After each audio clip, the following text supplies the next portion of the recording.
Hello, everybody. My name's Milan Starcic. Welcome to Freedom Rising, a podcast dedicated to empowering individuals on the journey to personal growth, lasting serenity, and freedom from addiction. Tune in and join the movement. Your journey to freedom starts here. We neither represent, promote, or demote any 12-step program or organization. We are merely souls on the path of recovery with the desire to expand our lives and experiences and share them with you. Hello, everybody. What up? Welcome to the 205th Recovery Freedom Rising podcast. 205. That's right, 205 today. Here we go. I'm Milan Starcic. This is my main man, co-host Andrew Normand. Yes, sir. And today's topic is mercy. Lord have mercy. Lord Would you have share mercy. what this means to you, Andrew, and why you're happy to discuss this here today? I would love to. Welcome back home, man. We missed you. We had a little break in in communication because you had a little bit of an issue, man. We were praying for you hard, and we're glad you're back, man. We missed you a lot. Dude, that was like 12 days of real sickness. You want It to tell us turned a out little bit it about ended it? up being a lung infection. I went to the hospital yesterday, and they ended up giving me antibiotics and steroids, and that's pretty much was the turning point. They were like, Yeah. "It's a good thing you didn't stay at home." They were like, "You aren't winning." You're not That's what beating they this said to one. me. You're not gonna beat this one. You ain't gonna do this with some herbs from the garden. Guys, I knew after like 3 or 4 days, and then we had that podcast that we had to cancel, and I knew it was bad then. And you're like, man. Then Friday, and I was like, man, I knew you were feeling bad, bro, because this is big for you. This like keeps you going. And This is like my butter with the bread. It's the bread and butter. It's like walkie-talkie. Well, let's get lathered up. Let's Yeah. get lathered up, man. So mercy. This was one of those terms. I mean, before I came in here, it was super foreign to me, right? I didn't understand that was. I didn't understand that vocabulary. It was like vernacular I wasn't really aware of. So I damn sure didn't practice it, right?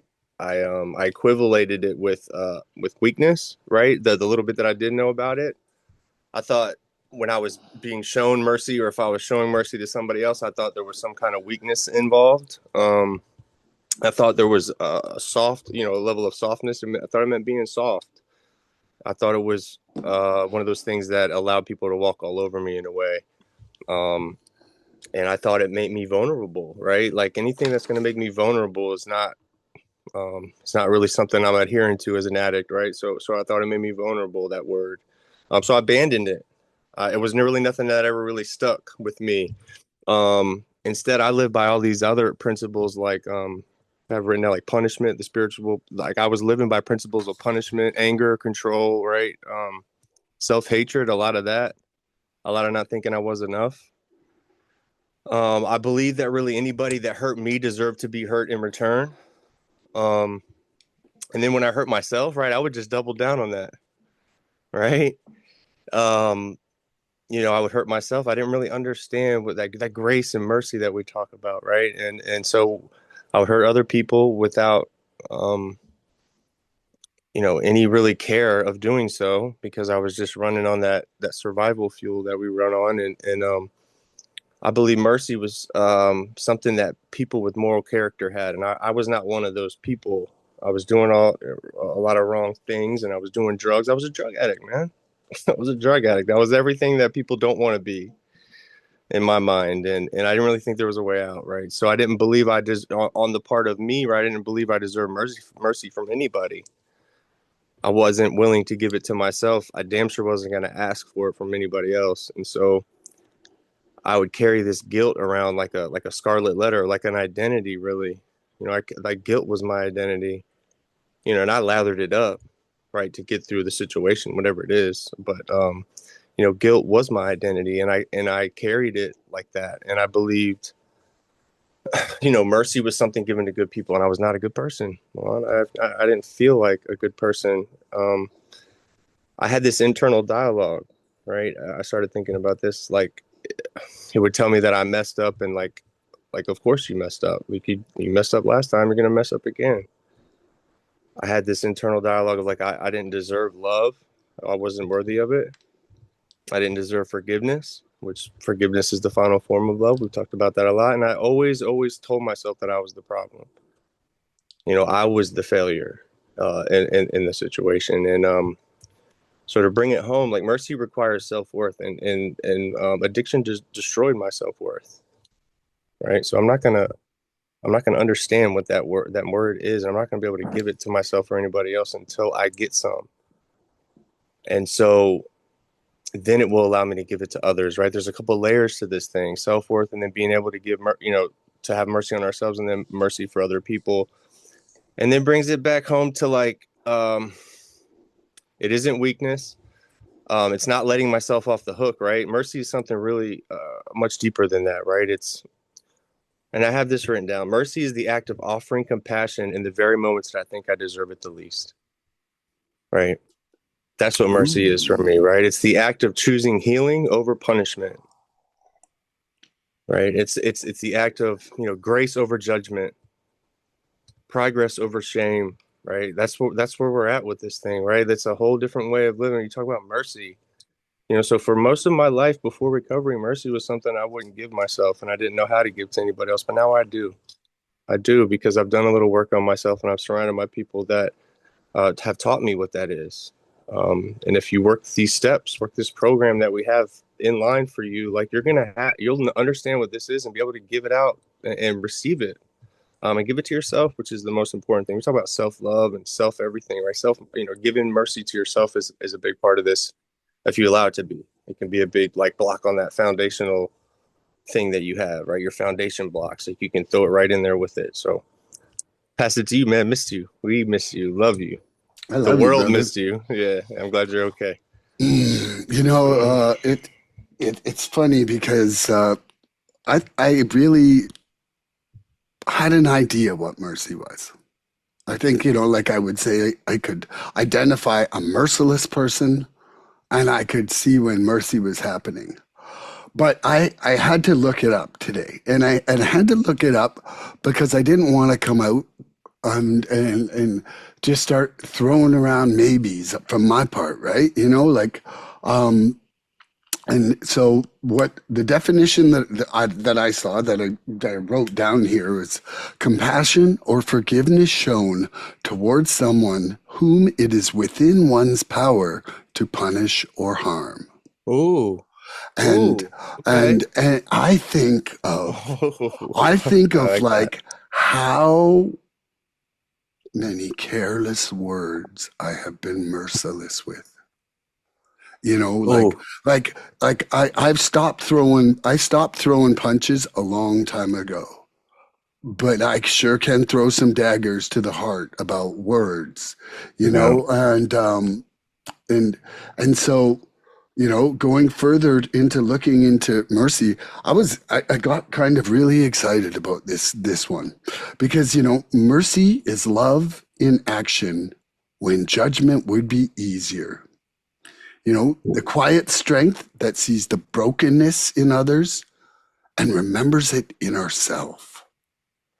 In the Living Mm. Cream, it says, we are reminded that compassion for ourselves is what allows us to extend grace to others. So Mm. without that self forgiveness and that compassion for ourselves, there's pretty much a good chance of merciless activity from our parts. And then the big book, the AA big book, speaks to this mercy in its promise that love and tolerance of others is our code. Like love, like no mincy wincy, itsy bitsy definition of love. We're talking love complete We're here. talking no records of wrongs up in this piece right now. We're talking patience, kindness. So surrender is what opens the door to mercy because it makes us let the ego, like our need to punish, to prove, to be right, all that stuff, it makes us let that go. And then on the loving completely side, mercy is given its form because it moves beyond fairness and it enters grace where that forgiveness becomes freedom for us all, not just for the person that you're giving the mercy to. Because Mm. if you act mercilessly, you're only doing that to yourself. Yeah. And so, I think the one for me, it's just like like to someone whom it is within one's power to punish or harm. I had that. I wrote that down. That's the one part I wrote down. Yeah, and because we're always at a crossroads of kindness, we'll call it. Yeah. And that kindness is mercy to the right, merciless to the left. There is no kind of merciful. There isn't. It's like saying you kind of love. Like they're really, you know, the further I get into things, the more I see it's like there could be some gray areas to some things, but there's no gray areas to principles. Yeah. No. Like non-negotiable. Like there's no kind of honest. There's no kind of patient. Like either you are or you're not. And trust me, I've been impatient enough to identify that there's no kind of. I'm not. I'm like, well, I'm almost patient. No, it embodies you. If you're feeling that, it's part of you, right? And they're never fighting each other either. And so to wrap it up, to live mercifully in recovery, it's about practicing the art of remembering where we came from, who it was that helped us, and that none of us are beyond redemption. None of us. I love that, man. Look, that's you. You had so much I couldn't write it all down. You just put a whole nother layer into this thing for me, man. It made it really, really. This is really. I really cool. felt like I was about to come on here and think mercy was like thank you or please, you know, like but it's not. And I knew that I knew that I didn't really know the meaning of it. I knew I didn't. It was funny because so many times I'm like, that sounds like a great topic. And then I'll look at the meaning and I'm like, well, I don't know if I can talk about that at all. But I can talk about this because I know clearly where I've had it and where I haven't, you know?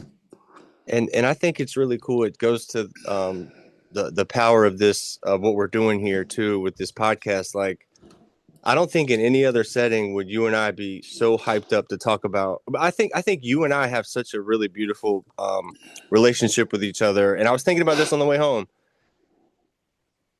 I don't really have too many people. I can't really think of any other than like my fiance and like really people that are really, really close to me in my family that I have an easier conversation with about things. And I tried to put it in words where like you and I can just throw things off each other. And even if like I completely disagree with what you say, I can receive it in a way where I receive it with compassion right there for your side. Like, I don't know how or why it works. Like, it's not forced at all. There's no forced communication between us. And that's a beautiful thing. And so I don't even know why I was saying that, but I remember thinking about that, and I don't know what you were just talking about, but that made a lot of sense to me in the moment. Grace and mercy are really beautiful things, man. But this is what I meant. We can really talk about anything. If you put one word in front of us, you and I, because of our relationship with each other and how we feel about each other, we could probably chop it up about anything, or find a way to like get into it. But that just shows the power of this thing. Like, we really get hyped up for this, and we wouldn't be looking into these things if we didn't have something like this going on. There's no way. I don't care if it's like a meeting we're going to. We're never going to think as deeply into these subjects as we do if we're not on this. I'm not doing research for the JFT at my meeting tomorrow. Me neither, bro. Me neither. I'm just walking we go so deep. Like, I'm in meetings and we don't talk. We don't even touch on some of the things we hit like in on this podcast in our meetings. Like, I try to hit on like mercy, like all these like real in-depth topics, but they don't. There's not even a really area to bring them up. Like, you can bring them up in a share, yeah, but you can't really get deep in a meeting. Like, unless you're speaking. I think that this is a unique place for us to come to have these kind of discussions. For me, it's a unique place. Like I try to talk about it at the hardware store, and trust me, I look pretty weird. Yeah. You ever thought about mercy? They're like, they've got no lag bolts. And I'm like, acceptance and surrender on this really might. And he's like, ain't no acceptance building my deck. Yeah, and I need that house key that I brought up here earlier cut because I can't get into my house. I ain't worried about your damn mercy. Show me mercy by cutting my house key that I gave you earlier. I ain't worried about that word. That's funny. You want me to ask the question? Yeah, first sure. question. So when was the first time that you realized that you didn't know how to show yourself mercy? Tell us about that. When was the first time you realized you didn't know how to show yourself mercy? I think, and I've mentioned this on this show before, when it was kind of on my quest for faith, early in my treatment center, where I realized I had this higher power for songwriting, and yet I didn't have one to save my own life. And I realized I have put a song as more valuable than my existence. And for me, like that was a real eye opening and turning point to myself, that it was time to start learning how to love myself, to show myself some, like when it says, okay, the definition says compassion or forgiveness shown towards someone whom it is within one's power to punish or harm. Well, compassion, which we learned from that other podcast, right, is to understand one's feelings, but have the desire to help make it better. And I didn't even have the desire to make myself feel better. Or forgiveness. I didn't have any forgiveness for myself at that point. So what did I do? I continued to punish and harm myself until I died. Like, it's amazing how the lack of mercy was apparent until that point. And it's amazing how now, learning what these extra words mean, I could see what I was actually doing to myself. Yeah, that's really beautiful. As soon as you started saying that story, I remember I knew what you were going to say, because that really touched me. I still think about that story to this day when you talked about that. Like I cared more about writing a song than like getting up and brushing my teeth in the morning, and like being a person and like living. Like, that's wild. It's pretty wild, and it's powerful, man. It's very powerful. Thank you again for telling us that. I love you, man. I love you. I It's miss good you. to see. I Oh, miss you. dude, I this is the miss you, bro. longest I have not seen you since I met you. We need to eat it up, man. I just missed you a lot, man. It was like, man, where Mm. is he? Where's my guy? Is he gonna be okay? Like, even my mom's asking about you, Dude, bro. I kept taking care of myself, and I just kind of kept getting worse at night. And it was weird. It was like, so finally, I'm like trying to fake it for the end of my sister's visit. And then yesterday, it was just like, I need to go to the hospital. Like the Yeah. night before, I was like, I could barely breathe. I was like that all night. Yeah, yeah, And yeah. now here I am. Yeah, that's crazy. I'm just glad you're back, and we love you, man. I'm just glad you're able to come on here and do this today, man. I'm glad you took some Oh, time to wow. get right too, man, because we don't need you jerk face Milan on here, man. We need you Although I loving wrote Milan. a couple really raspy, slow songs today. Oh, Barry White? You talking We Barry got kind White? of sexy time. Okay, No, no, all not right, let's sexy time. go. But well, one of them's in Spanish, and the other one they're both actually kind of Ooh, very solo por hoy, soft. wepa? Solo por hoy? Mi gato. Okay, let's go, wepa. So when was the first time I realized that I didn't know how to show myself mercy? And obviously I'm going to go back to early on in my recovery. Like the first time I can really realize it, when I started thinking about it, I had gotten a new job. It's the job I work at now. I was an optician, but I had just started working there. Um, newly clean, still feeling my audios hard, man. I feeling my emotions really, really hard. And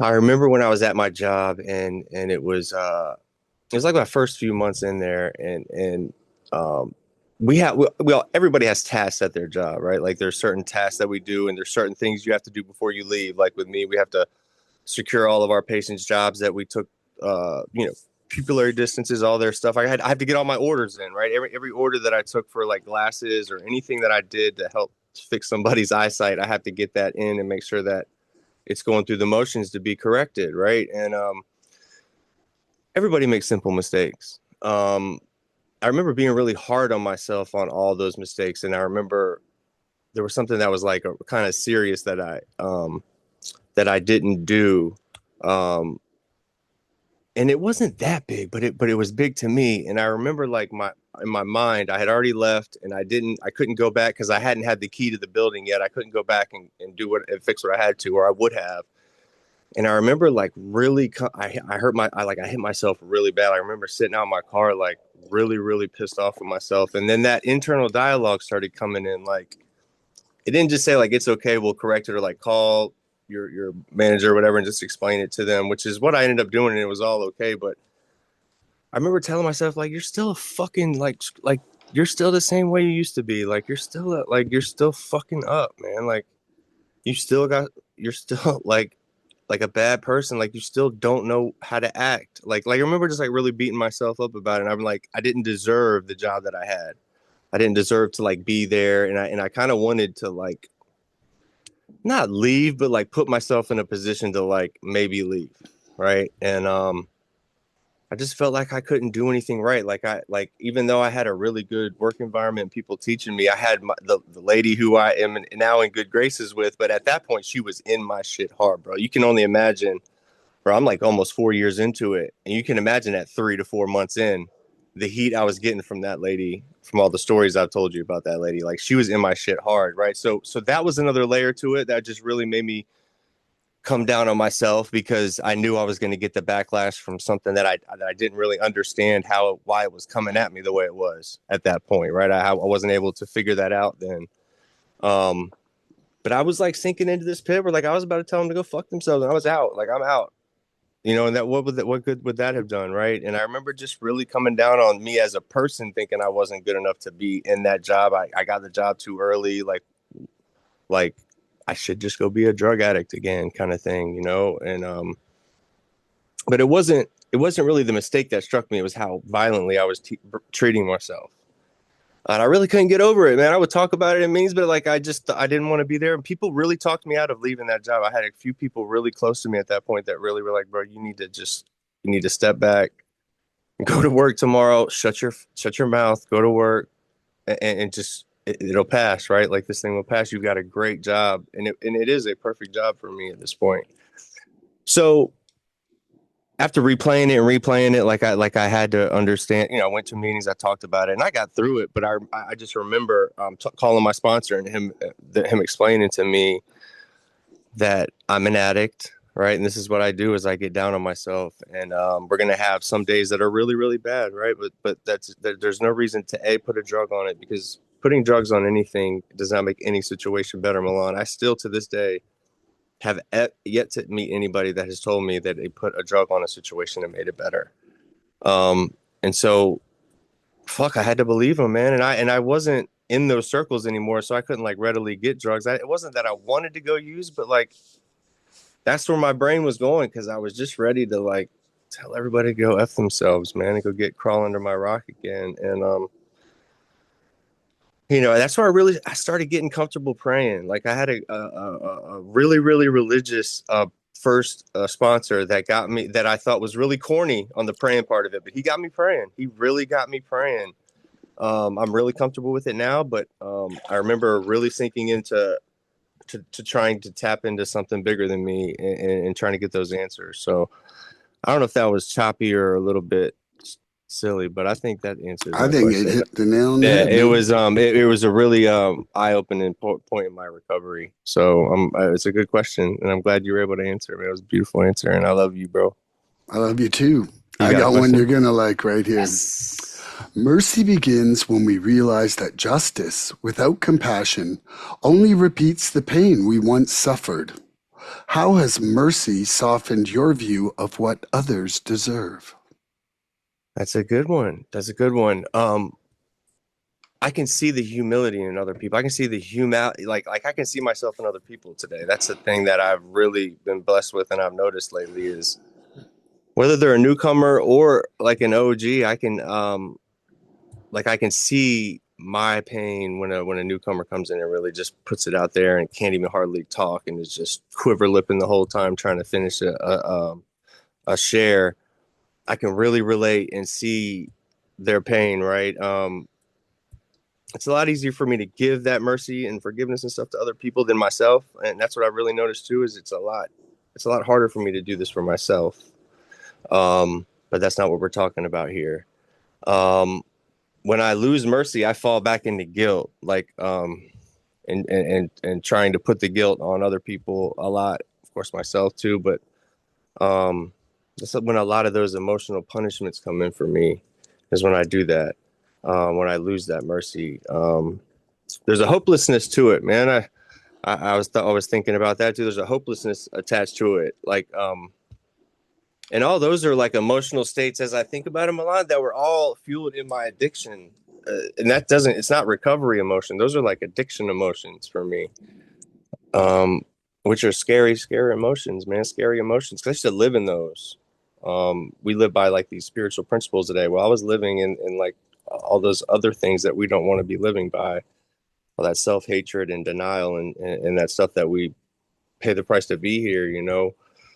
Um, but when I come out of that mental neighborhood of like I gotta escape everything all the time, I can be a lot more clear headed at treating other people the way they should be treated, man. And it's about treating other people the way you want to be treated, right? The law of reciprocity. If you want to be treated right, like treat other people with kindness, right? Like a simple act of kindness can go a real long way. It can change the world, you know. And kindness like is not a strategy, right? Like kindness is an act of love, um, and it comes from the heart, right? It's a posture of the heart.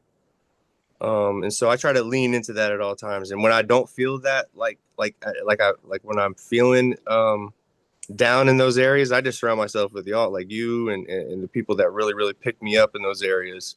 And a lot of times I can find them in my meetings, right? I got a certain set of meetings I go to, and then I see those people in those meetings. Another reason why meetings are so important because you meet all those people that pick you up in those areas and fill your cup, man. Fill that passion cup up.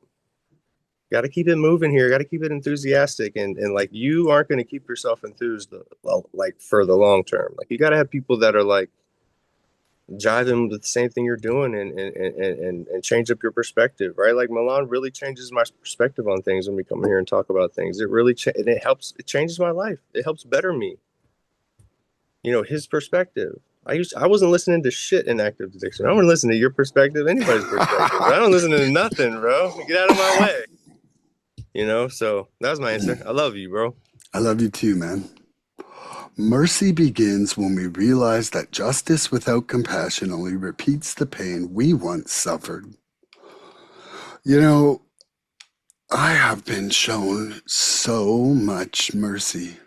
Like if mercy is the compassion or forgiveness shown towards someone whom it is within one's power to punish or harm, I can just cycle through my family, my friends, you know, co-workers, just anybody who was in the path of destruction who like is grateful that I'm unchanged, is not only grateful, like have shown me genuine forgiveness and allowed me to really rebuild relationships with them.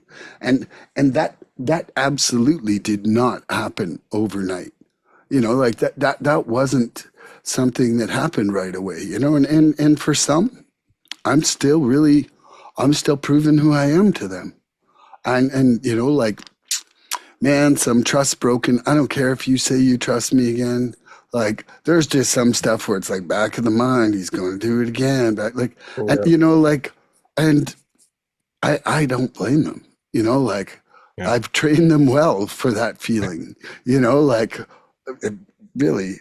But you know what it's done to me in my ability to turn to somebody and like, if I'm getting mad at someone now, like first of all, I'm seriously trying to step back as often as I can, or step out of the situation and look at my part in things. But like, I think, what do I want this to represent how I treat somebody?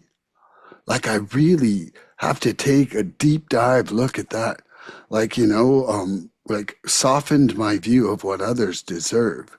It's more than softened it. It's put this big rainbow behind it that's got a heart that I'm supposed to be striving for, you know, and being mean or being dishonest or or or even being sarcastic to them. I am telling you right now, I see such a deep knife cut from sarcasm towards people. Like, and I try not to partake. Like, I swear it's one of those things now where it's like, man, I could get caught up in a moment with a couple people standing somewhere, but I seriously, if I see it's pointed at one person or something, I'm out.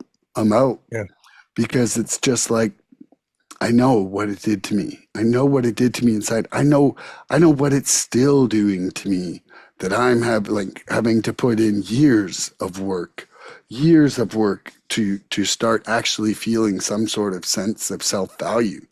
Because like a criticism, even hidden in a joke, can be worse because it's probably coming from somebody that you actually care about, you know? Yeah.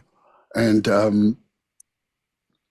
some things have come up lately where, other people have damaged something or made mistakes and whatever in my life, and I've just had to turn and say, no, like, I'm not going to respond that way, you know? Or if I did respond inappropriately, I've come back and said, that was a mistake. I want this to change, and it'll never change unless the change starts here. Mm. So I think that's all I got on that one. But, it is more than softened my view. What I've received has transformed what I want to give. That's Absolutely. beautiful, man. That's Yeah. beautiful. I love you, man. Are Do you you have ready? another? You Oh ready? yeah. I Oh yeah. do. I have a beautiful. I'm not glad you're back here. Come on, man. So we want to know, like, in what ways did you actively deny mercy to yourself before recovery? In what ways did you actively deny mercy to yourself before recovery?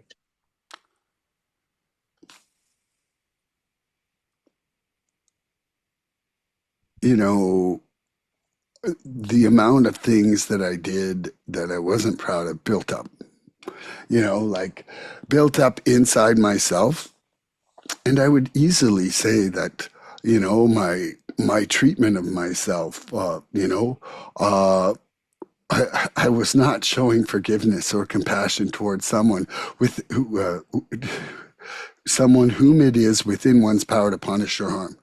I was just like literally harming. I was self-harming with substance. Like I can think of times where it was clearly a choice of like, am I going to live or not?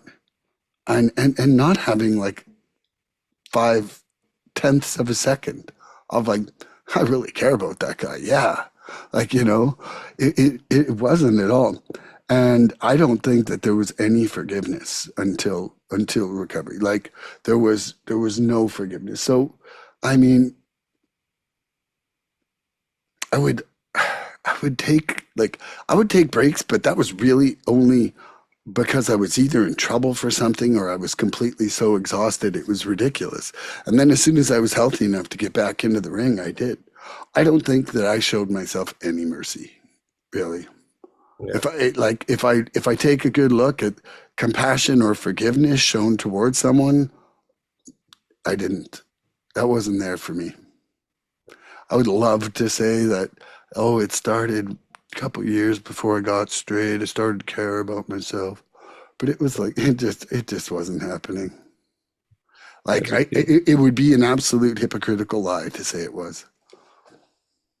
I love you, man. Mm. I knew this was gonna bring up some deep feelings, Yeah. but I'm glad we're doing this, man. You're done, right? I didn't cut you off, did I? No, I was done. I was done. So I in could what I could have ways? just kept saying nothing, but So in what ways? Hashtag LLA. In what ways did I actively deny mercy to myself before recovery? This is a little bit of a deep one, when I think about that question, it wasn't something that I really did like it was an occasional thing. It was literally automatic. Um, I never. You kind of hit on it. It almost took my answer. Like it was how I lived. It was almost a foundation of how I lived. There was no mercy. Um, and it was almost like invisible when I think about it. It was just what it was. I didn't even realize I was doing it or not doing it, if you want to say that. I thought it was like a normal thing. I almost like made sure that I punished myself because that was my only way to hold myself accountable, not even knowing what accountability was at that moment. If that in a sick way, if that makes any sense. oh, I know that one. Like not knowing what accountability is, thinking that I have to punish myself for everything because that's the way that I keep myself accountable. Like that's sick, man. That's like a whole ball of like spiritual sickness. Like, just there's no good outcomes out of that. We're not learning anything. We're not growing. We're not. It's just like hate and discontent and like no love. There ain't no love in there. Ain't no. Doesn't even have a letter in the word love in there. So I was just denying myself mercy, man. Like the whole time. So like the first major way when I thought about it, like I would treat every single mistake like as it was like a moral failure. We talk about in this program that we don't have a moral deficiency. I think that's why they say that, because we need to be told that. Because every little mistake, man, like I would just want to. I would beat myself down so hard. Like it was I'm such a morally bad person, or like ethically I can't go there. You know, it's sick, man. I I think that's used our to say I disease. was broken to myself. Yes, there you go. I've said that. I'm just broken. Like the system is broken. Me, right? I've said that before. So true. Love that. So that was just my truth, man. My truth was that was just my cycle. That was my cycle. It was just like F up, beat myself down. F up, beat myself down. Go use. Reason to go use. Beat myself up, mess up. Go beat myself up, go use. Use some more to beat myself down. Like the whole thing. It was just this hamster wheel of addiction. Like that's my disease. Just at full force, man. I'm running on all cylinders. And so when I would do that, you know, I'm using my internal voice as like a weapon on myself, man. Everything internally is coming out like nasty and bad, like towards other people. That's why I think for me, that's why I isolated too, because I could never be a nice person. Like every time I was around people, I'm always nasty to them, getting in fights, or like I was like the outcome never worked out where like we were going to hang out next time and it was a good thing. Like we ended on good terms. I don't know if anybody out there listening can relate to that, but I never. So then I isolate. Then I use more, right? Then I justify using more. Like fuck those guys. Just sit in here and use. Fuck them. I got enough drugs, right? And then that becomes our life, you know. And it's cool. It's crazy because people around us know that, and we don't even think people notice what we're doing. But you know, it was my self discipline too, kind of, you know. If I shame myself enough, like maybe I wouldn't use. But then that's that sick thinking too, right? Like maybe if you punish yourself enough, like you won't use, and then you just end up using more. Then we just end up using more and more and more and more, and then more and more to not come down more and more and more. It's like a wild thing. And fuck, man, it's crazy because more and more I talk about this, I go back to those feelings where like I was on a highway to hell, man, and did not care. I knew the train was going to be flying off the rails at some point. I just hope that I didn't like die or have like a a life-changing injury. I hope I just made it through. And on a train without any brakes. So I believed I didn't deserve forgiveness. I think we hit on that too. I always denied myself the right to like start anything fresh because I could never forgive myself for the first thing. I could never I could never turn the page because I could never fully forgive myself for what I would do. Because I didn't have a process. I didn't have a program. I didn't have a father in my life like telling me to do things this way. My mother, but I was running from her. My mother is the most amazing angel in the world, but like she couldn't be in my pocket all day, every day. And we got to become individuals, right? And so yeah, I'm starting to ramble a little bit. I define myself by my worst moments, Milan. There was no like, hey, look at what the good things I did. It was always the bad shit. Right. The old bad stuff always outweighed the good things. Even if I would do good things for 6 months, I would do one bad thing and it was like, boom, like nothing's changed, bro. I never knew how to give myself credit for doing things, because when I would do things for a good amount of time, like I'm always waiting for the ball to drop, always. And then when it would come, I'd be like, oh shit, there we go. Well, that's why I'm waiting for it. Right. Instead of like fighting to not have it happen again. I just didn't care, plus I was sick. So. That's done. Love you. I love you. Ooh, I got a doozy right here. Let's do it. Let's doozy it.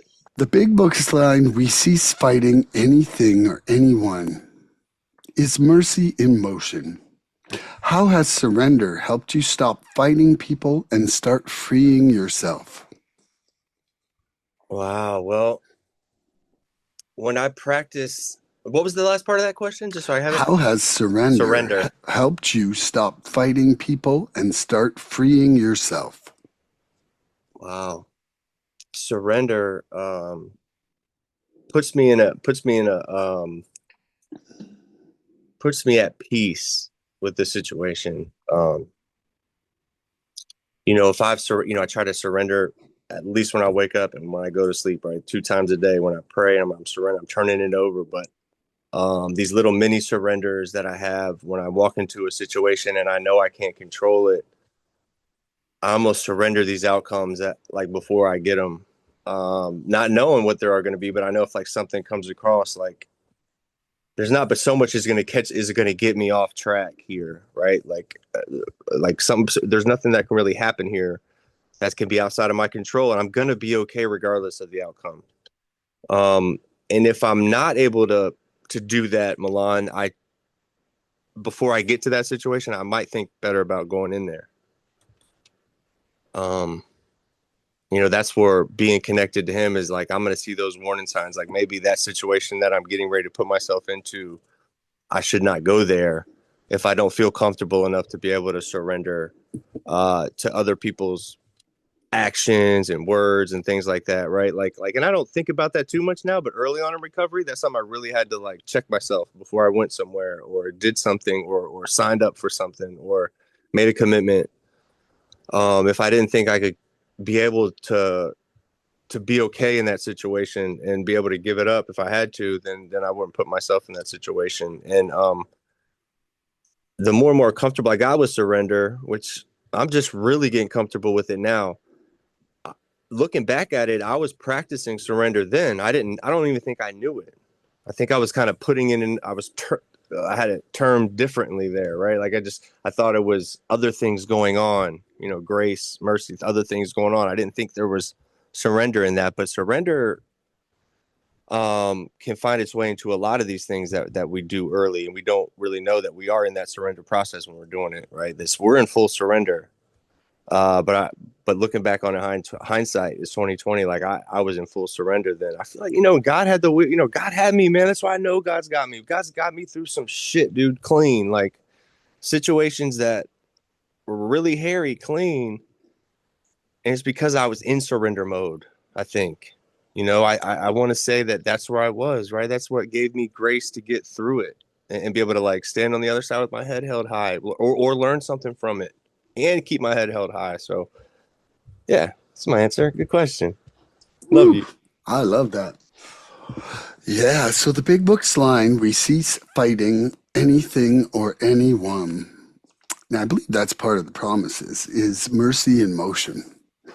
So how has surrender helped me stop fighting people and start freeing myself?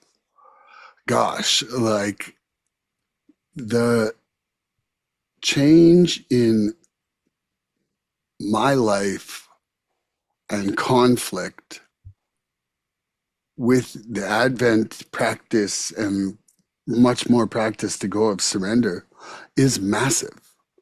Like it absolutely, like anger, resentment, grudges, memories of that, like all that stuff is my trap.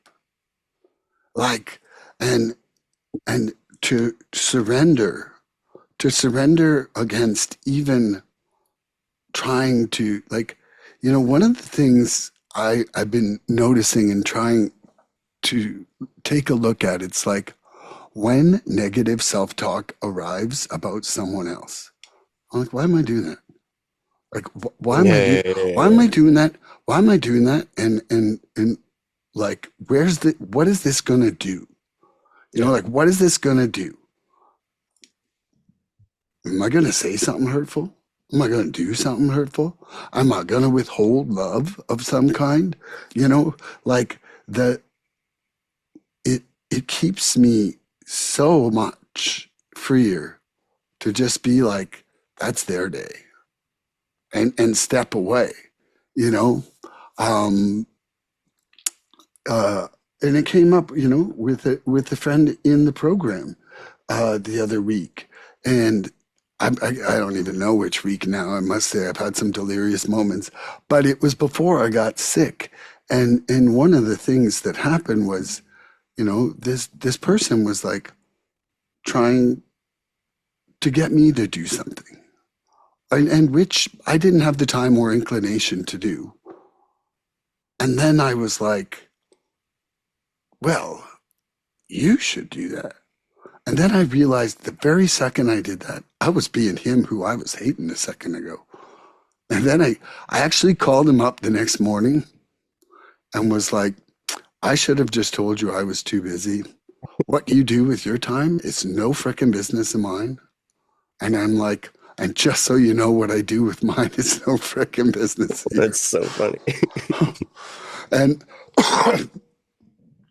and it just healed that situation. He hasn't asked me about it again, and I still don't care about doing it. And like, but I don't care if he's doing it either. Like, I had no desire either way.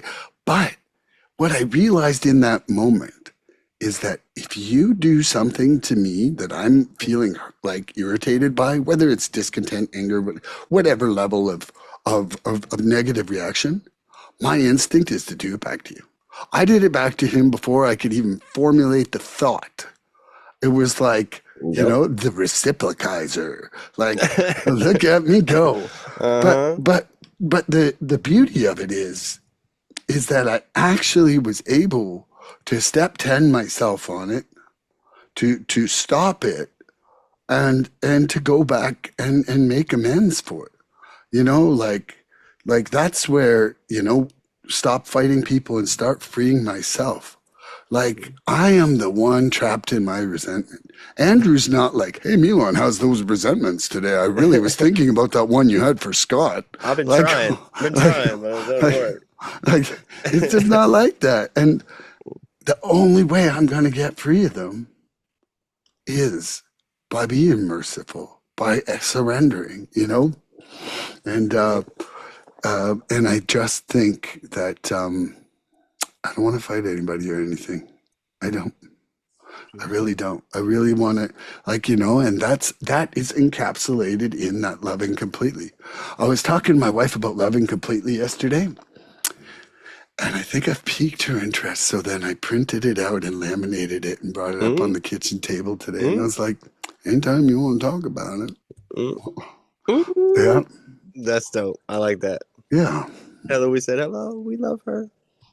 yeah. So I was gonna ask this question and tell me. I know this is kind of off the cusp. Tell me if this is too close to like what you just answered. How has mercy changed the way I handle my character defects? You want to tackle that one? Or you want me to go to the next one? No, no, no. It's because it is a bit more than those, right? Mm-hmm. Yep. You know, So how has mercy changed the way you handle your character defects, Milan? so one of the things for me is that I'm really diving deep right now in my life, and I must say my work has fallen to zero for the last 12 days. Like, On the mend, man. but you know what? I live like, you think about survival first, and that's just the way it goes. Gotta live, man. Yeah, and breathing, it's Yeah. amazing how fast breathing becomes top of the list when you can't do it. A little important. Kind of. Okay, so I need the question one more time only because I Yes. distracted myself. How, Milan, has mercy changed the way you handle your character defects? Yeah. Okay, so I'm going back to the quest on self-forgiveness, of which I'm actually doing my step 5 on Tuesday. So you might It's, see a new man on Wednesday when you see me. oh, you'd be crying. You may get a little Maybe with crying Joe, there. I You may may get a little not cry crying, in a time. little bit, little Well, baby. I'd be happy if I was crying all day. Yeah, man. But it's taken me over 2 years now to really stand toe to toe with all of myself and what it's going to take to change, to become entirely ready for that forgiveness process to begin. And I think that um, think it's really hard. And I think that it has filtered the way that I've treated everybody up until this point, because I've been looking through unforgiving eyes at you because they weren't looking at me with forgiveness, you know? Like, I read this thing right before I came on here, and it's like, I was talking about like your goals, and it's like you set your goal and you look over there. And so I'm looking at the goal, and essentially, all of our resentments and character defects are like us trying to cross this body of clear water to who we want to become. And every time we act out in a shortcoming, we're like ping, and we make a wave and a ripple. And now we can't even see the lake. And then it's like ping. So there's like the guy on the way I'm driving to work. Hey, fuck you, asshole. Now all of a sudden I'm looking through fuck you, asshole water everywhere I am on the way to my goal. And then I walk in the door and I'm like, she didn't hold the door for me. Boom, there's another resentment. And then the boss comes over. Jiggling hard. But I can't see anything clearly. I'm all like, fuck you. Why, you didn't hold the door for me. And then all of a sudden my boss walks up to me and says, you're late on this thing. And now I'm like, you're already going like this when she walks in. But I'm already like, all I hear from her is fuck you, and you didn't. Oh yeah. Because that's what I'm looking through already. Yeah. So then my response to my boss is, I'll do it on my own fucking time. Because why? Because I'm already looking through fuck you and didn't hold the door for me lenses. And it's just that it's like, I have to stop making the water ripple. Like, I have to just look at where I want. Like, so if I want to love completely, then I have to look through love at stuff. Yeah. And I don't, and if I let myself look through those shortcomings, I'm never going to see with love. And it's just like, I thought it was such a beautiful description, man. Focus on the horizon, right? Like, focus on the horizon. Focus on love. If love's your goal, some people, it's something else. But like for me right now, two most important things are surrender and love. Like I'm kind of bright-eyed, so I maybe, but yeah, and, cool. and so it makes me have to change. Like, it makes me have to change if I want to go where I want to look. Yeah, you know, like I can't say love is important to me. I'm punishing you. Love's important to me. Never going to forgive you. Love, it's just not that. And so mercy is the act of me changing in all of this. That's like the turnkey. It's like doing it. That's cool. It's like it takes my compassion and my forgiveness, two things I'm desperately trying to work on in my life. And it makes them real. You know, like I had a guy call me today, and you know, he was struggling in the summer, and he hurt his back, and he just got back surgery, and he had a little slip when he got out of the hospital. He says, "Dude, I want to get back on the path," and so I got a new sponsee today.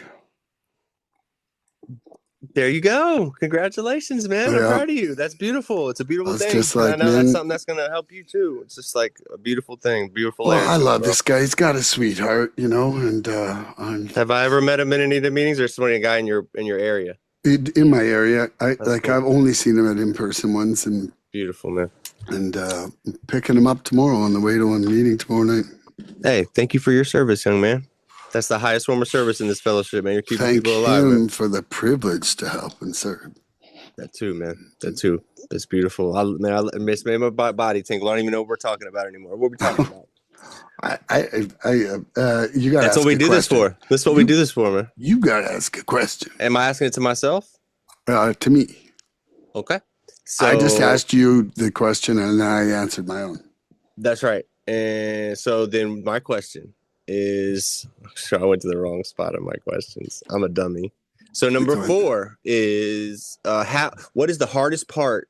Oh, I like this one. What is the hardest part about giving others mercy? What is the hardest part about giving others mercy? I think probably the hardest part of giving other people mercy is putting the cork on the genie in the bottle of my anger. You know, like the hardest part for me is not reacting. You know, if I can get myself calmed down, I can be full of merciful acts. And I'm not bragging there, but it's just that it's like if I let myself be reactionary, there's no mercy in that. Like it's not like my first like, oh, you just hit my car. Ah, I'm full of mercy.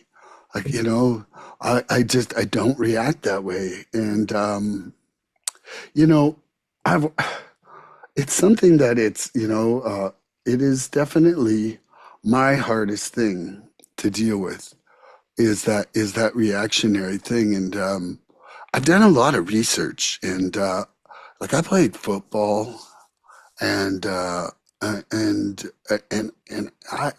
was in a lot of fights and I American wonder football or football?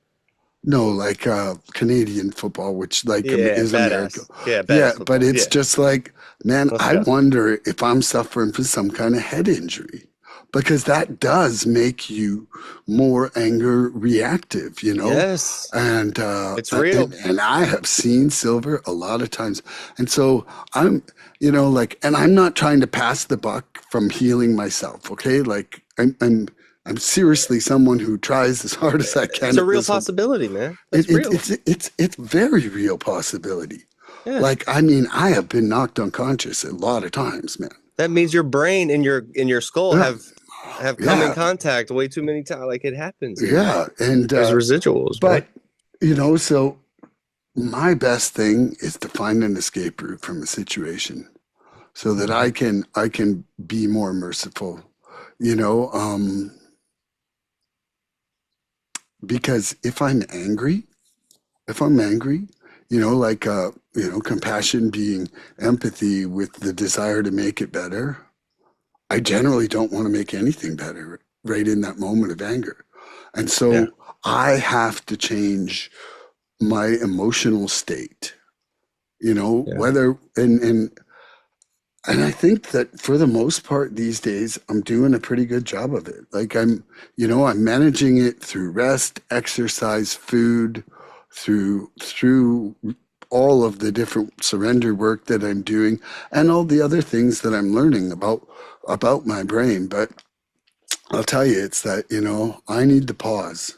I need that few minutes or second pause, or mercy don't come to town for me. yeah, yeah.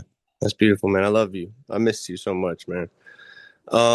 I'm gonna answer this question. What is the hardest part about giving others mercy? Hashtag LLA. All right, so it's not really the act itself. It's like all these feelings that I feel when I do have to give somebody mercy. It's like I can't get over that hump. I don't know if you've ever felt like that, where it's like something happens and you want to give that person grace and mercy, and you just can't. You just can't do it. It's like my there's everything inside of me. I'm like just triggered, right? Like my internals are just shaking, and I just can't give that person mercy. Like it sounds real good and beautiful when we talk about giving mercy in meetings, and but like when I'm in real life, like and I'm confronted with something, you know, my ego and like my shit will lash out, my pain, like that pride, all those expectations I might have in that person. Like this is in person now. My old reactions, like mercy, real mercy forces me to grow. Um, like in places that I'd much rather stay comfortable in. And I think as an addict, we get comfortable in comfortability, right? We get comfortable with the things we get comfortable with, and it's really hard to shake that. Um, and so this real mercy, like for other people, it asked me to choose compassion right in moments where I want revenge. It's asking me to choose compassion when I want to create distance against somebody, or I want control. It's telling me to. It's got like this fighting nagging thing in the back of my head that's like, bro, don't do that shit. Like, do the right thing here. You know, choose to be the bigger person, set the example. You know, show people how to do this right. Don't act out of character here. Like, show people who you want, act how you want people to think that you are today, Andrew, right? If you want to talk a big game in these meetings and talk about giving mercy, show some. Let's do it. So here, my ego, and this is what really makes it hard for me to give mercy, is like my ego wants to fight it the whole time. I always want to be right.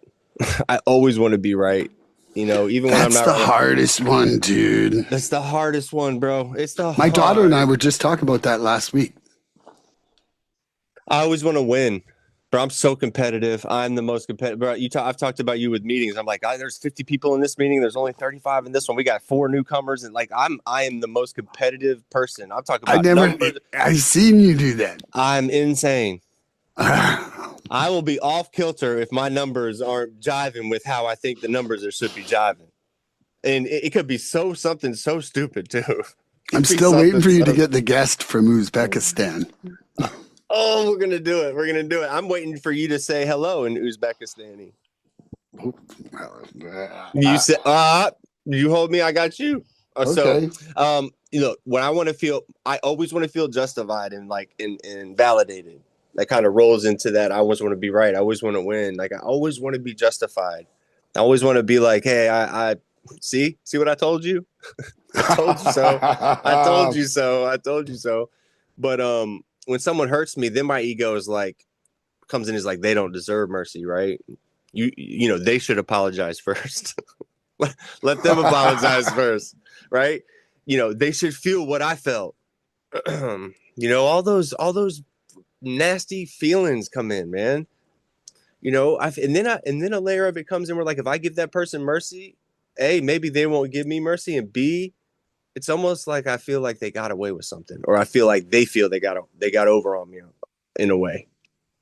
And that's some disease thinking. Salam. Right, that's hello in Uzbek. Ooh, salam. Okay, see, we're learning. We're getting better around here. Salam. So, Salam, Uzbekistan. Salam, Uzbekistan. We love you, and we hope to see you here soon. I swear we're gonna find you. We're gonna find you, and we're gonna get you on the podcast. That means we love you.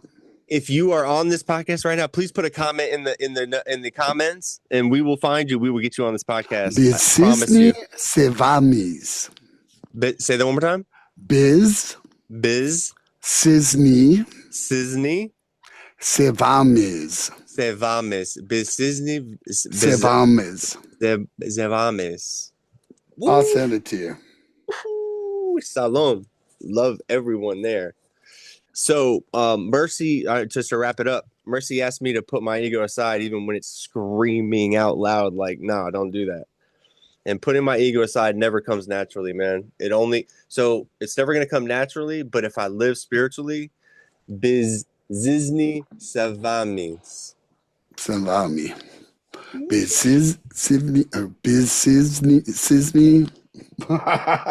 It's hard. Biz zizni savamis. Yes, there we go. Uzbekistan, thank you for tuning in before. You. Seriously, we love you so much. Yeah, that's my answer. I think it's your question now, right? Yep. Okay. Ooh.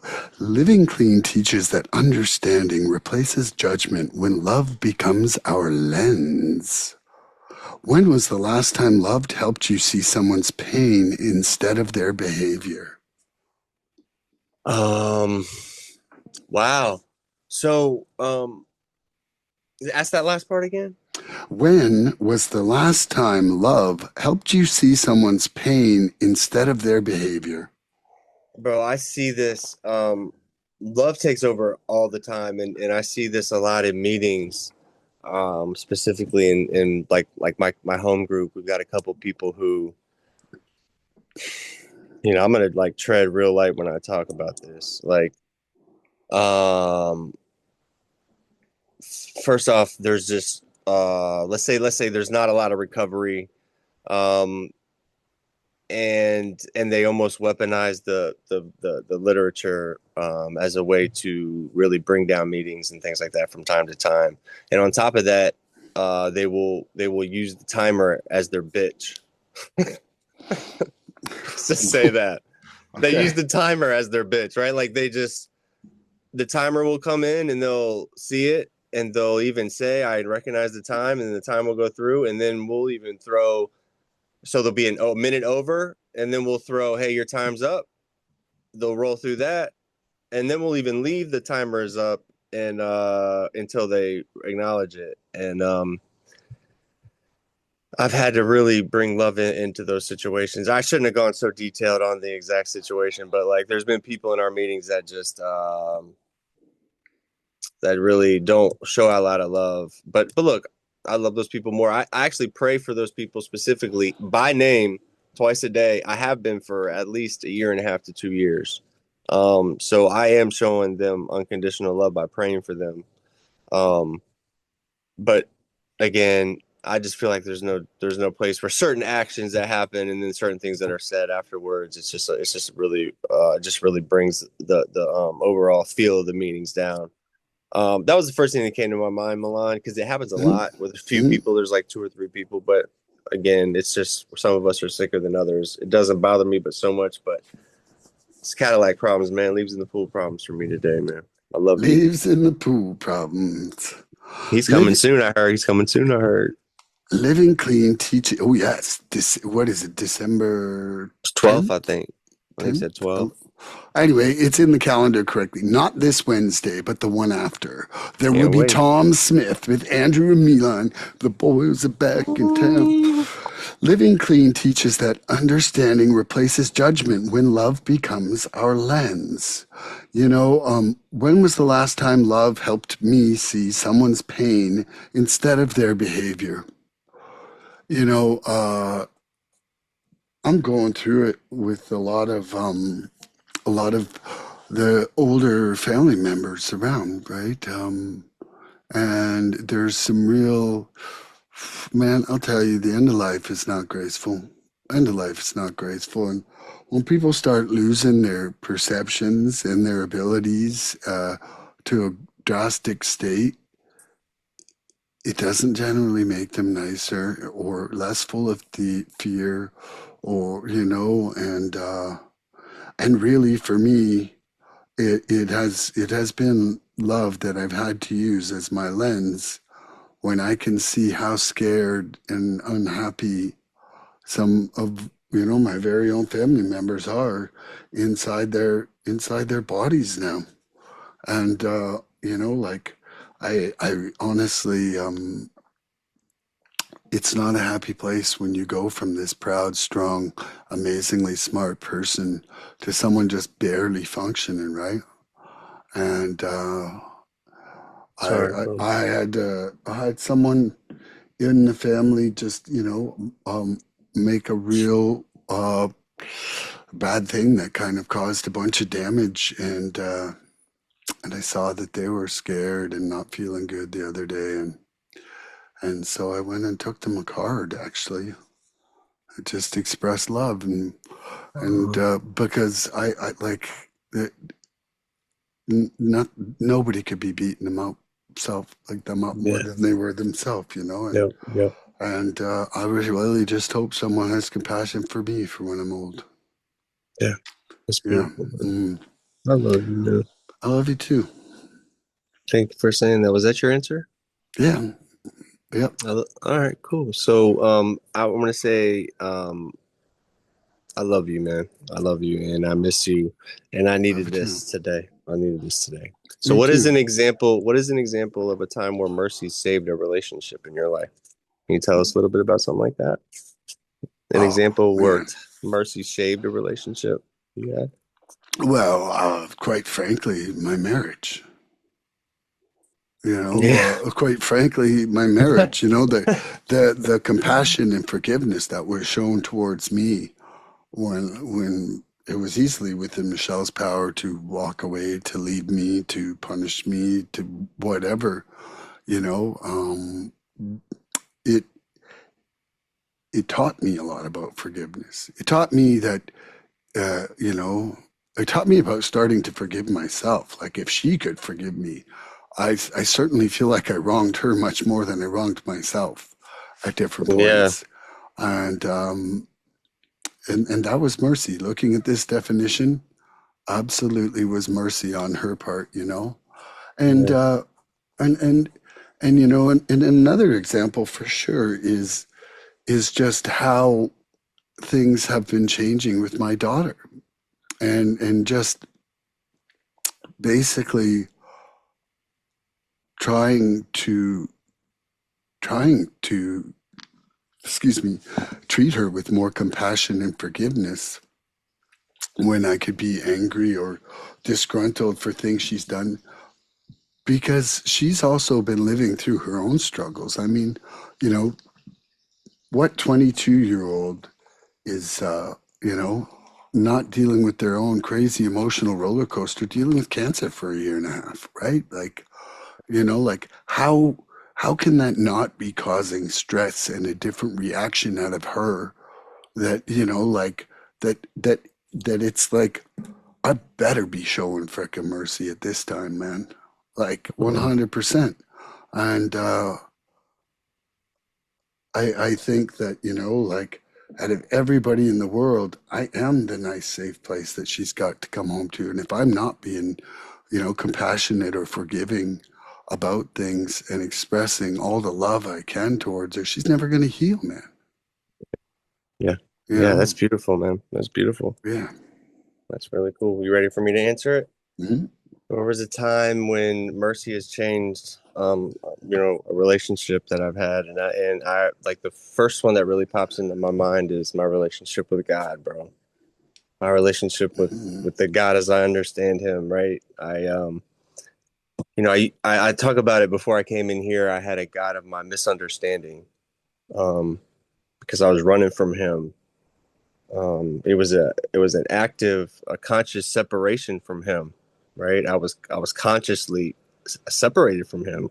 I was disconnected on purpose, running, and now I have that conscious contact, and that mercy that I was given.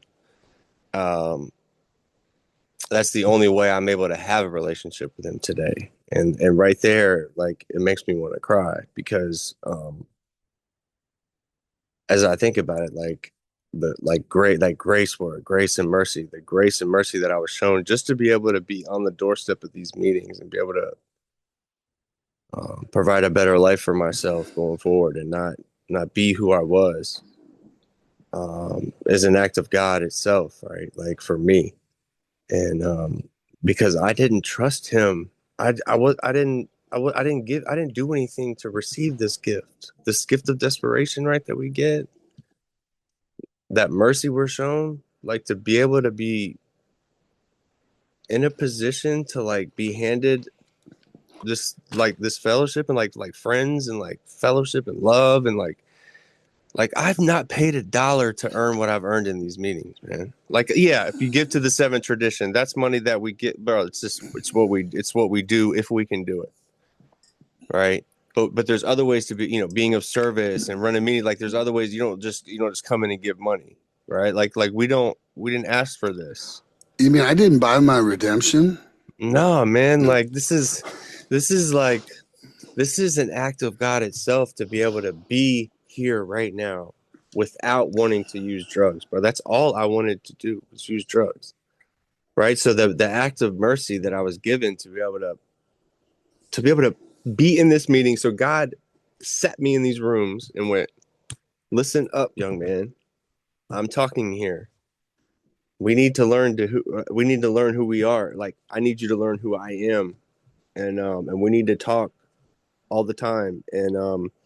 And He chose these rooms as a vehicle to be able to know who He is. And now He's spreading this love out by introducing me to people like you and my new family members. Like I don't need approval. I did not need to do anything to deserve to be here. The only thing I needed to do was have a desire to stop using drugs and a desire to get a little bit outside of myself and to get a little spiritual and try to believe in something a little bit bigger than like what we have walking around next to us today. And being able to trust in that loving higher power, I was given all the mercy that I needed, bro, to do anything that I want to do in this world.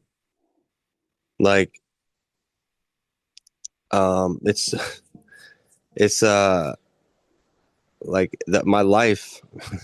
I couldn't even, like, if you would have told me 4 years ago, I'd be sitting here on a podcast talking about giving mercy from God and like shit like that, I would tell you that you're absolutely insane. I'd probably laugh at you. But like being able to sit here today, and this is what pumps me up, man. This is what gives me what I need today, man. Like, this is what pumps me up. Like, I just got off work and I need this. Like, I'm worn out from work, but I'm pumped up spiritually now, man. Like this is where I get tapped in. And so the grace and mercy that I was shown by the God who now is not the God who of my misunderstanding. It has turned around to be the God who understands me. You know, he fully understands me, and I'm trying every day to get a little bit more of an understanding in who he is and what he wants from me. It's not about me trying to understand who he is. It's just worrying about me living in a way that he sees fit, right? And that he sees that's not about my will today, right? It's not about my will today. It's about living spiritually and living in his will and doing things that make other people feel better too. Because that's how I feel better ultimately, you know, naturally, without using substances. Right? That's how I get my natural high today. That's how I get my dope shots, right? Like, is coming to these meetings and hearing these messages, being tapped into the Milans of the world. Those are my dopamine shots today. These are my dope dealers right here. Milan is one of my dope dealers. Hey, man, you want to buy some love? How much you got? I got enough. Oh, we'll talk about it off air. I don't want everybody to know where to get it from, man. Man, look, we got choices today, man. We got choices. I can buy whatever flavor of love I want from that man right there. And look, we can do it in an open market. Love you, man. We love you, man. We're not hiding nothing on the we're not smuggling in no dope in our stomachs, getting on the plane, smuggling love in, bro. It's just coming. It's coming with me. I am. That's what I am. I am love, bro. You're gonna have to lock me up because I am love. Love you. Love you, man. Too. That was it. Whoa, that was amazing. I'm like startled for a second. I have a wonderful question that you're going to love. Mm-hmm.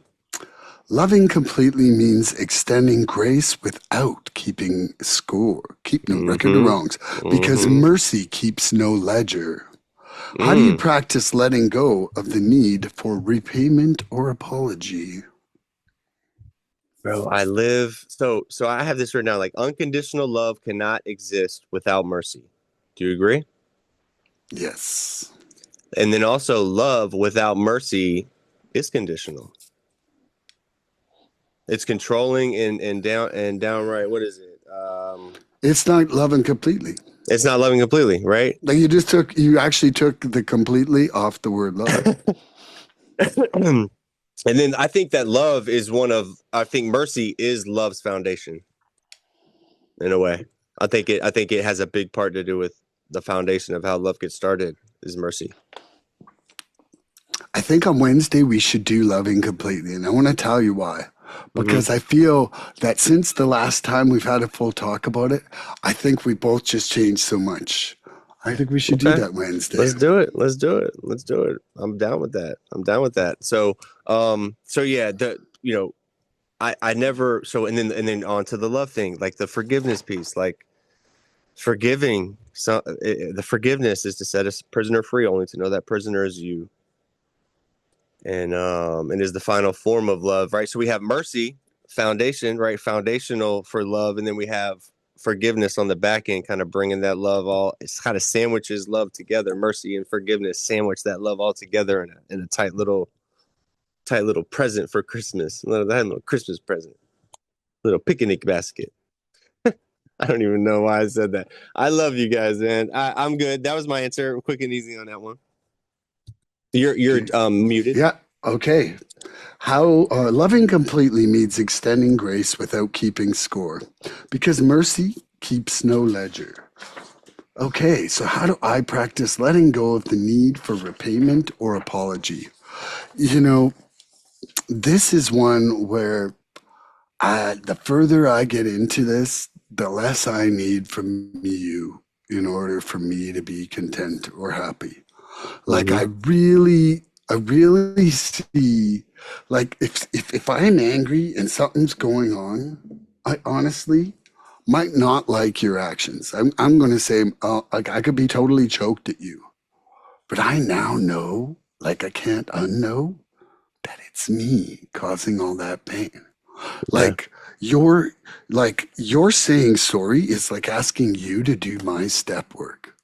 Like it's just so far out of like my joy and contentment and happiness is just so far out of your control and so much in mine. It's in my perspective, like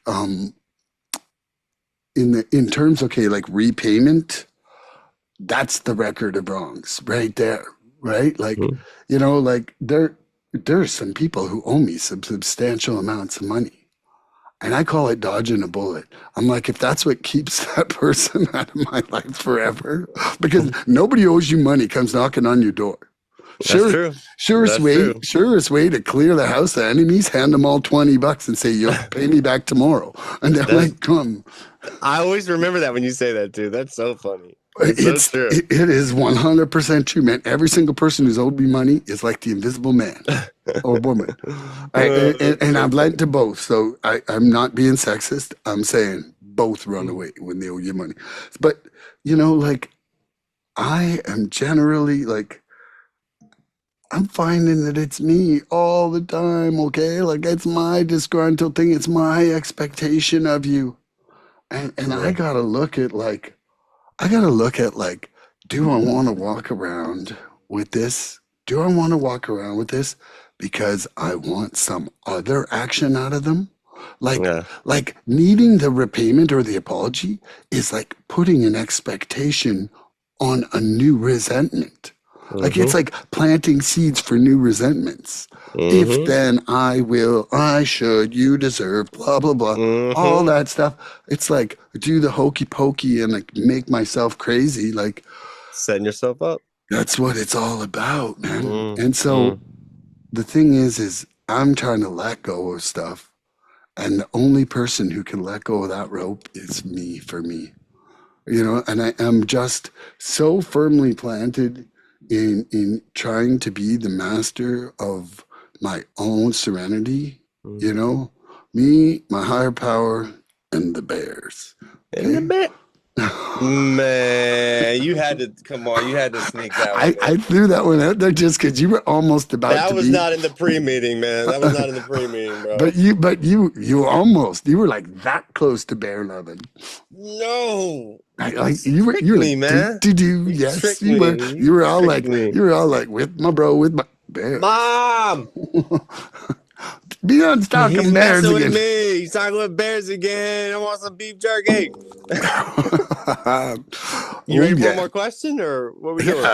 yeah. I'm ready for a question. So, how has mercy helped you prevent from slipping back into old behaviors, thinking patterns, and relapse-driven mindsets? How has mercy prevented you from slipping back into those old behaviors and thinking patterns and relapse-driven mindsets? Because I think that in some circumstances, I can't say them all, but I think in some circumstances, I have truly developed that desire to have things better for somebody, along with that empathy, with that word compassion, right? And there has been some things that I feel that I've truly forgiven, where I've fully let it go. And so that's kept me from just replaying the tape like I used to. Mhm. Like forgiveness used to be like, I'll forget it for now. until I can really bring it up at one of your weak points. Like Maybe all at once. how many times have you been with someone and then I have forgive you, and then you're in the middle of a fight 5 years later and like, yeah, when you bugged my sister, when you stole my $5, and I'm like, oh, so we Oh, never had it. sniper, get him, get him. No, no, Sniper they're like comes out. full on bomb drop. They're like, oh, knew you ripped me off an Yeah, ounce. yeah, But yeah. you know, when you actually get the forgiveness, like when it's like actual forgive and forget, and it is forgotten, I'm not carrying that weight anymore, and I don't have to go play those old roles. Like the freedom comes from being okay right now, right here, even with you standing there. You know, and not because of you standing there, and not in spite of you standing there. Yeah. Like, and that's the only movement towards freedom that I've had, is that I'm okay. I'm okay right here inside me. And I'm not every day, but when I'm Yeah. not, I try to stay the hell away from you. Like, and not you, but I mean just Yeah. other people. Like when I know that I'm just a toxic feeling person, I will like go through my schedule and I will be like appointment removal. I'll do whatever I can because I know that it's not going to be good for others, and I'm not willing to be just the spreader of the toxicity. Yeah, man. Yeah. That's beautiful. That's Mm, beautiful. Was that your answer? yeah, Well, I love you lots, and you ready for mine? I love you more, and I'm totally ready. There's not. It's not possible. We'll Well, have just a said tug it. of war. We'll have a love of Just war. Take it I back. said it. How has mercy prevented me from slipping back into old behaviors, thinking patterns, and relapse-driven mindsets? Well, this is a really good one for me. It's become one of the strongest tools for me, and it's really cool. It's really deceptive, right? Because it doesn't make me feel good. And as I'm trying to put it into words, um, what it does is it interrupts those patterns, like it interrupts those mental thinking patterns, right? Like I used to get into these mental spots where like it would just drag me down really hard, and like that what it does is mercy kind of comes in and just like goes, oh, what are you doing today? Like it just kind of fucks with that landslide. Like before it becomes a landslide, mercy comes in and is like, hey, you want a bottle of water? Or like, it kind of gets me to where I'm like, oh, and then I can stop and look at the situation as not me in that situation. I can kind of look at it from the outside looking in, having this mercy that comes in. So that's kind of how I looked at it, because my brain will easily go to that like you're not good enough phase. Like you're not good enough. You're always gonna be this way, asshole. Like no one cared if you weren't here anymore. Like all that shit that we will beat ourselves up with. I think we all have our own line of internal dialogue that we have with ourselves that we've struggled with. I do. And it's like a self-punishment mode. That's how I think about it, right? You know what I mean? Like we turn on self-punishment mode and it's like, oh, there goes the Milan walking around in self-punishment mode, like the nutcracker again, and so I know now that I'm not like too broken to change, right?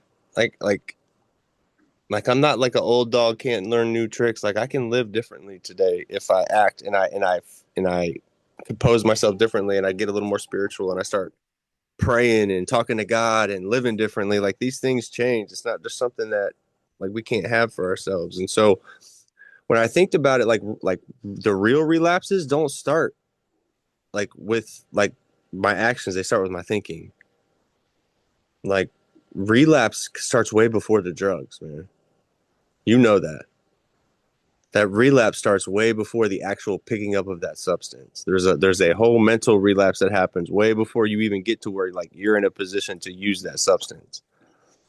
And so those old beliefs like were just gasoline like onto my old beliefs. It was, and then using was just lighting that match up, right? Like so now today I'm understanding that when mercy comes in, it's not an invitation to light the house on fire. It's just an invitation for me to step aside and understand like, hey, I can't walk in that entrance, right? There's shit going on. I just got to go in the back door or whatever I got to do. I got to reroute.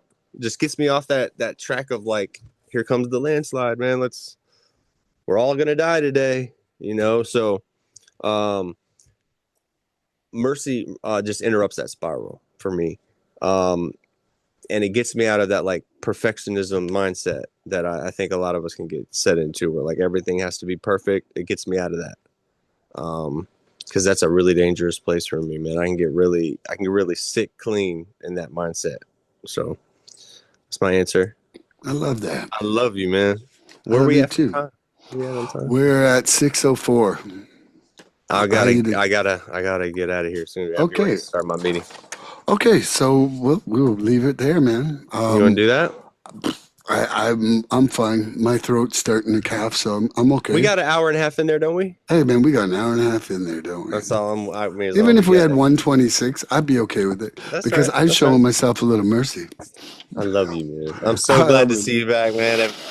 So glad to be back, big dude. old virtual hug, man. That's right. Miss you, bro. So, everybody out there, stay tuned for Wednesday, where we come back loving completely. Boom, boom, boom, boom, boom, boom. Love you, guys. Everybody out there, tune in next episode for more recovery fun. Uzbekistan. Bye-bye, everybody.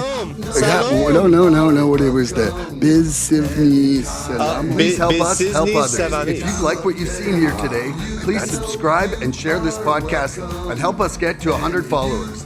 We're looking for interaction with our audience.